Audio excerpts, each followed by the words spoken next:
né? O Daut assumiu a TVE como, digamos, o primeiro presidente, depois da dona Maria Tereza. Aí ele assumiu e aí ele quis fazer uma televisão de verdade. E aí ele me mandou para São Paulo. Eu fiquei lá 3 meses na TV Cultura, fazendo uma reciclagem. Não é nenhum aprendizado, porque eu já trabalhava como suíte na difusora, mas ele queria que a coisa fosse oficial, né? E aí eu fiquei 3 meses trabalhando como aprendendo, né, direção de imagem na TV Cultura. E quando eu voltei, desde então, eu sou diretor de imagem até hoje. Tu lembra se algum grupo contigo foi para a Cultura fazer esse curso ou foi uma coisa assim? Eu e o Baroni. Ah, o Baroni. Isso, que está aqui Paiva. até hoje. Está até hoje também e é diretor de imagem.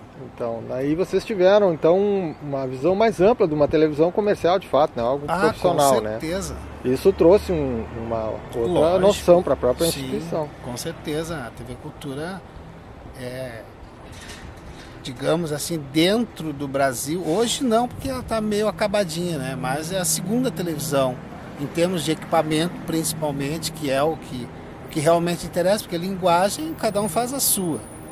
Mas a diversificação de equipamentos que vai propiciar uma linguagem bem mais ampla a respeito de TV, a TV Cultura é a segunda, é a primeira depois da Globo, a segunda. Né? Aqui na TV, então, na realidade ficou com a parte interna de corte, né?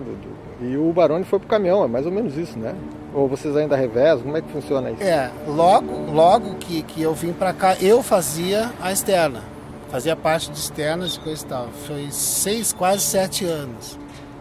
E aí, a partir do PDT, o Baroni assumiu e até hoje ele faz. E aí eu fico internamente, que trabalho internamente.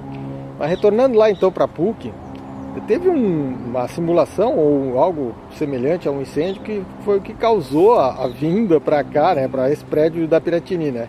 Tu estava lá na época, né? Sim. Tu te lembra de alguma coisa lá nesse sentido? Nesta época, nós nos interessávamos muito mais pelas gurias, né, do prédio da comunicação, do que propriamente pelo trabalho.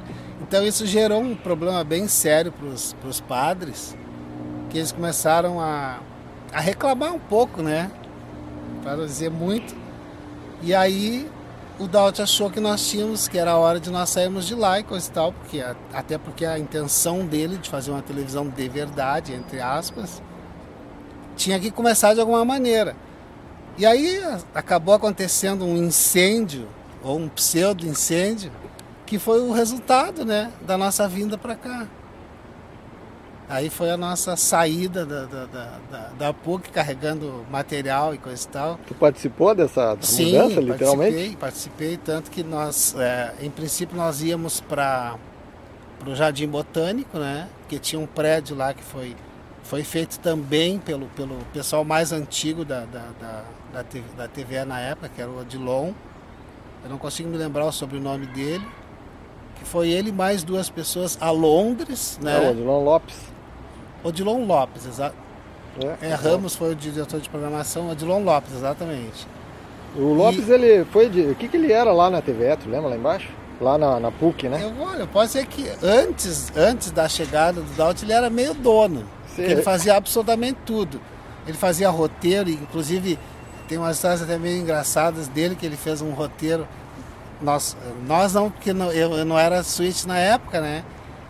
O pessoal todo preparado para gravar, ele distribuiu o roteiro para todo mundo. O que é isso? Long shot e não sei o que, totalmente em inglês. Tu imagina, né? Uma negradinha. Ninguém sabia nada de inglês, o roteiro todo em inglês. Então, quer dizer, o programa não conseguiu sair em função dele. Então ele fazia esse tipo de coisa, ele fazia programa, ele fazia roteiro, ele gravava, ele editava, ele era um multimídia da época.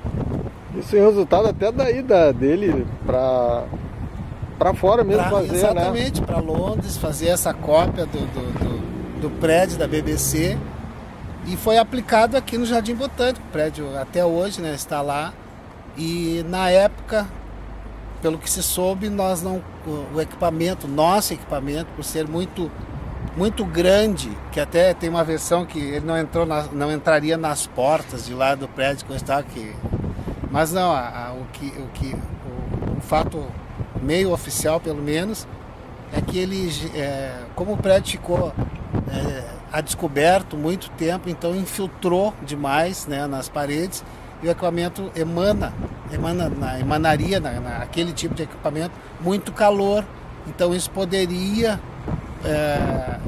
interferir, né, na infiltração, mais calor, e aconteceu uma catástrofe qualquer, então nós fomos descartados de lá. E aí acabamos vindo para cá, habitar no prédio que a gente habita até hoje. Pô, aqui era o prédio da Piratini, né? Da TV Piratini. Então, quando vocês entraram aqui, na realidade, literalmente entraram, né? Pé na porta. Pé na porta em 83, 81, né? Não, no final de 80, deixa eu ver. Nós viramos fundação em 81, então foi de 80, em 80. Pelo que consta é dezembro de 80, acho que foi novembro.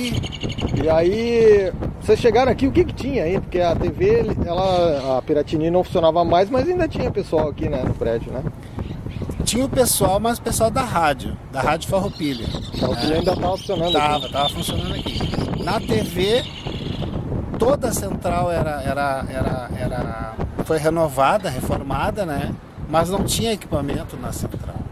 A central toda pelada, e todo o equipamento, o que restou do equipamento da Piratini, estava armazenado tudo dentro do estúdio grande. Inclusive até Kombi e Fuca tinha lá, né? Mas em termos de equipamento dentro da central não tinha nada. A central o nosso equipamento já veio e foi direto instalado dentro da central. Com exceção, claro, de uma BCN, que tinha uma ilha de BCN. O que é BCN?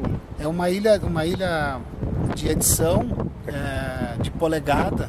Quadruplex? Não, quadruplex. Uma polegada? Não, de uma polegada. Ah, sim. Mas era helicoidal, né? Helicoidal, e que foi muito usado por nós. 2 câmeras também. E depois esse equipamento foi requisitado pela Bosch, que era da Piratini, que a Piratini comprou e não pagou. Eles requisitaram, mas nos deram um equipamento mais moderno em troca. Ah, então tá aí o elo. Na realidade existia o equipamento Bosch, e a Bosch recolheu e mandou um outro mais moderno. Que inclusive as câmeras eram a KCP60, que eram maravilhosas. 2 câmeras. Foram 2 azuis, vieram 2, eu acho que cinzinhas assim, super bonitas. E esse equipamento ficou então, né, até meados dos anos 2000, não foi isso? Olha, não sei se tanto, porque em 86, com a chegada de Fedriz, nós recebemos equipamento. Claro que a gente teve inúmeros problemas até então de equipamento, com cascalho nos vendendo 2 câmeras podres, e uma ilha de edição mais podre ainda. Olha, tem cada coisa em termos de equipamento pra gente que tu não acredita. E aí em 86 nós tivemos o nosso primeiro equipamento mais ou menos decente, que inclusive o Switch até hoje está no caminhão, que é a SEG 2550, que também já está detonadinha também, tu imagina, quase 20, não, mais de 20 anos. Sem parar, né? Exato. E aí, em 2000, sim, aí em 2000 nós tivemos um equipamento de primeira, equipamento de ponta, com a chegada do Olívio, né, como governador, que é o nosso equipamento até hoje, totalmente digital.